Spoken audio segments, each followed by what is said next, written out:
इम्तियाज जलील यांच्या विरोधात संजय शिरसाट आक्रमक झाले आहेत।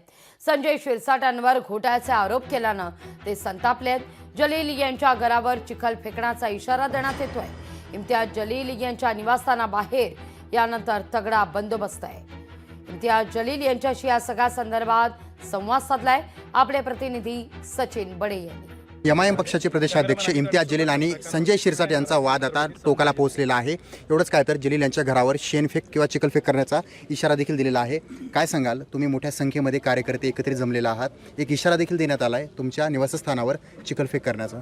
इशारा है ते ऐसे इशारों के अंदर बहुत सारी चीज़ें हो जाती है उसके अंदर काय है की ज्यांच्याकडे काही काम राहिलेलं नाही आहे, ज्यांचं आयुष्य फक्त वडापाव तळण्यामध्ये गेलेलं आहे आणि जे पैसे घेऊन कुणाच्याही मागे उभे राहू शकतं। समजा संजय शिरसाटांनी त्यांना 5,000 रुपये दिले असेल की इम्तियाज जलीलच्या घरासमोर जाऊन तुम्ही नारेबाजी करा उसके मी आता त्यांना 5,100 रुपये दिलं तर ते माझ्या घराच्या समोर न येता ते त्यांच्या घराच्या समोर जाईल, कारण 100 रुपये वाढलेला असेल। भाई MIDCच्या शेंद्राच्या लँडच्या बाबत मी बोललेला आहे, विटच्या बाबत मी बोललेला आहे। इथे त्यांचे खासदार आहे, आमदार आहे, इतके त्यांच्या मागे फिरणारे जिंदाबाद जिंदाबाद बोलणारे इतके सारे कार्यकर्ते आहे।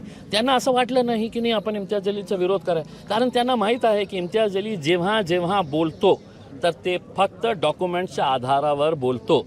मी त्यांच्यासारखं नाही आहे जे मन की बात बोलत नाही।